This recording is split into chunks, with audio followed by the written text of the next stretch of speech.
Hi everyone. Sorry I have been neglecting this channel.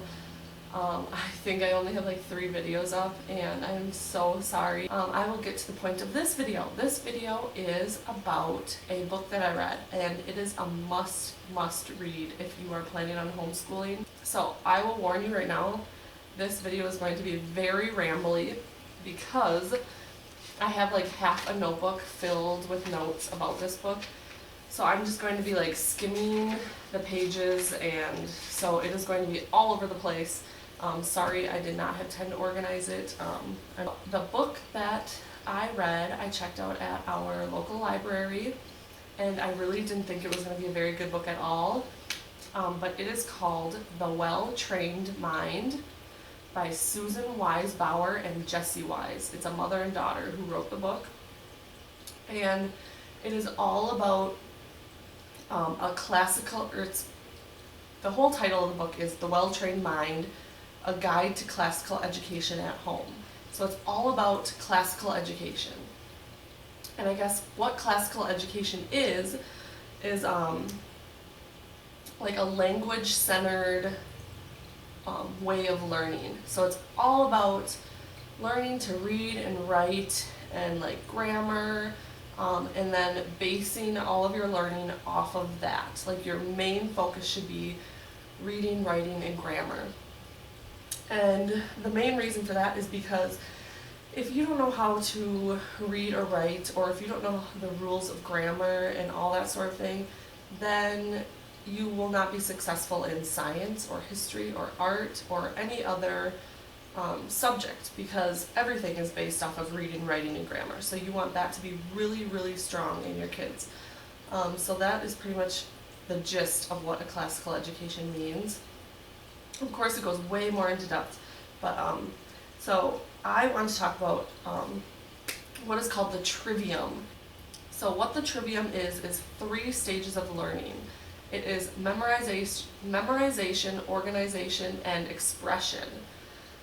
So I am going to be looking at my notes here, but the first years are called the grammar stage, or grammar school as they like to call elementary school, but the grammar stage is grades 1 through 4, and that is when the mind is ready to absorb information. That's when like memorization is really fun for kids, and it's just a time to lay down the facts of like everything, like you just want to fill their brain with every fact, like cities, lakes, rivers, colors, letters, numbers, the rules of language, like grammar, writing, reading. You just want to fill them with, the rules or facts of like everything. Like the rules of phonics, spelling, grammar. You just want to do a whole bunch of poems. And then this is also the best time to start foreign languages, is when they're in elementary school. So that is basically what the grammar stage is. You're just filling their mind with every fact and rule and phonics, spelling, that sort of thing. So then 5th through 8th grade is what they call the logic stage, and that's when the mind is thinking more analytically, like things like cause and effect, and the way facts fit together in like a logical framework. How can I describe this better? Like they start to take the facts and they want to figure out why they're facts, like how they work, that sort of thing. I think I'm explaining it, but so that is the logic stage, and that is when you just want to start explaining why the facts are that way, why the rules work that way, that sort of thing. Then the final stage is the rhetoric stage, and that is when you apply the rules of logic learned in middle school to the foundational information learned in grammar stage, and then they express their conclusions in clear, forceful, elegant language. And this stage you also want to specialize in like their interests, like what interests them. You want to really focus on what they find interesting. So now you're focusing on writing and expressing yourself and coming to conclusions And so you need that base grammar stage, like rule stuff, in order to know how to, write in an expressive way and in a correct way. And then they can now talk about what they learned in the logic stage, like why it happened, things like that.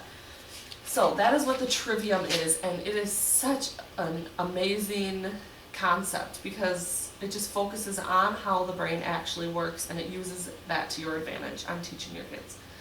So another thing about classical education is that they are very strict about, no TV and like movies and that sort of learning, because when kids are just learning from watching like TV shows and like movies and videos, that allows their mind to be passive, like passive learners, which translate into becoming kind of lazy learners. They don't try hard because their brain's just kind of in like a lull state.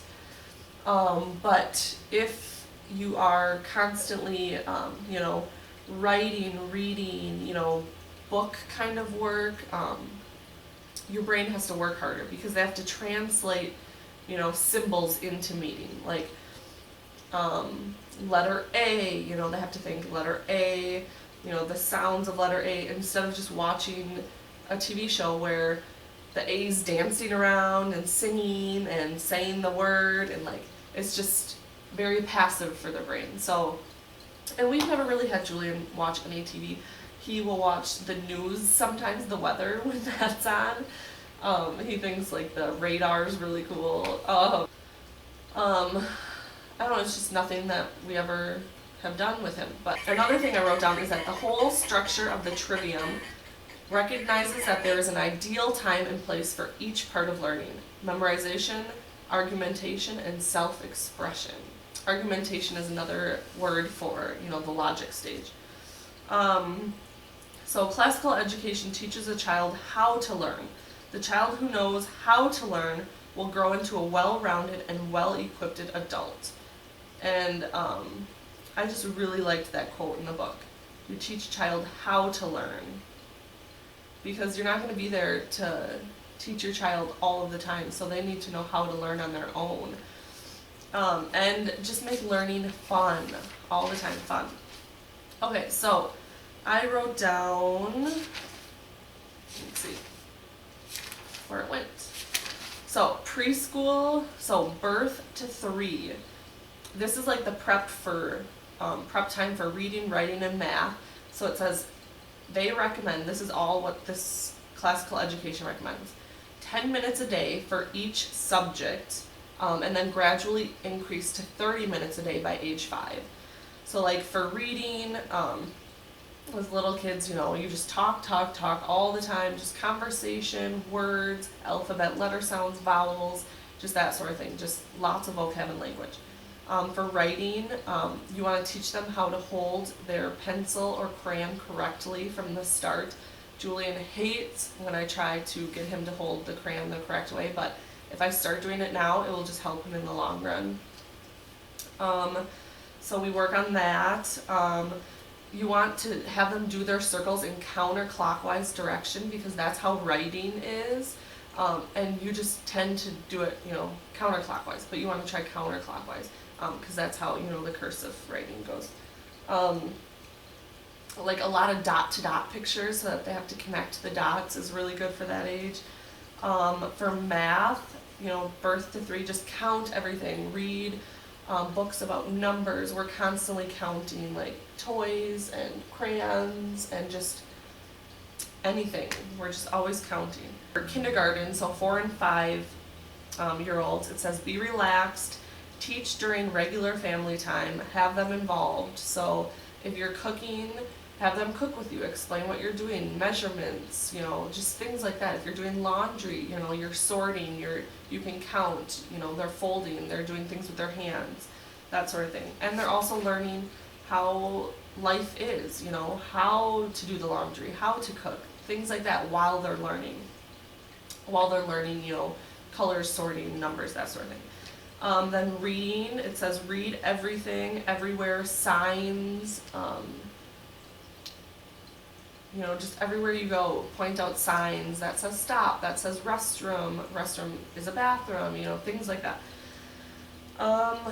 Get books on tape for this age. This is really good because they can, you know, follow along in the book while they're hearing the story read. And that way you don't have to read stories all day long to them. They can have time where they can be reading to themselves. Let's see. Writing. Make sure the child writes the letters correctly every time.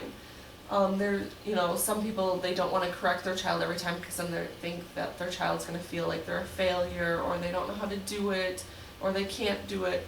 But if you don't correct them from the start, then they're just going to get into a habit of making the wrong letters, you know, making the letters the wrong way.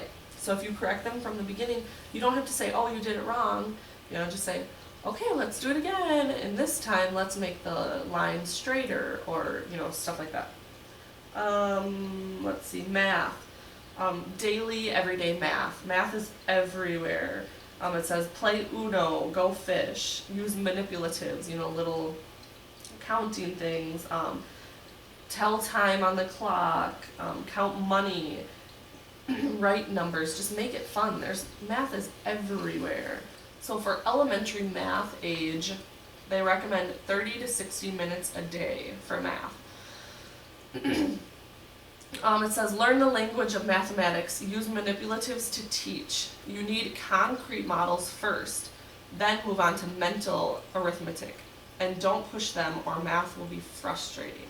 So before you start just, you know, doing math on paper, you know, 4 plus 2 equals 6, you know, that sort of thing, do it with manipulatives so that they see that this is 4, and when you put 2 to it, it makes it 6, you know, so that they can see it. So that when they are doing it on paper, they picture it in their mind, you know, like concrete models. Then it says, before introducing math tables, the child needs to understand math using manipulatives and a map. That's what I just said. And they recommend no calculators before 7th or 8th grade. Because then they'll just rely on calculators. Let's see, what else did they say? History and geography, they say 3 hours a week. For science, they say 2 to 3 hours a week. And they recommend teaching Latin for a foreign language because Latin trains the mind to think in an orderly fashion. It's the most systematic language, and it demands precision, and it proves English skills. It says this is the natural window for language learning, elementary school. Then they have some good resources for that. Let's see. This just talks about electronics again. It says reading is mentally active, watching is mentally passive. Writing is labor intensive, clicking icons is effortless. Print that stays still, it doesn't wiggle, talk, or change colors, and makes the brain work hard at interpretation. Print that jumps up and down and sings songs and doesn't make the brain work at all. All children prefer ease to effort. It seems reasonable to limit their exposure to easier until the hard way is mastered. Books, then there's a book called Endangered Minds. Let's see, promotes passive, not active learning. They replace the child's own imagination. Games, videos are entertainment and should be limited and supervised. Art and music, 1 to 4 hours a week. They recommend every child having at least 2 years of piano lessons, or violin, I guess is another good one. Let's see. I don't know. I could go on and on, but this video is going to be really long, sorry. But that is basically what the classical education is. And again, the book is The Well-Trained Mind, and I recommend anybody to go and get it. It is an amazing book. I only got like halfway through it. And I have half a notebook filled with notes. So yeah, I just wanted to share that with you guys. I told a couple people I was going to do this like 2 weeks ago. I'm so sorry it's taking me so long. And if you sat through this whole video, I hope you enjoyed it. I'll talk to you guys later. Bye.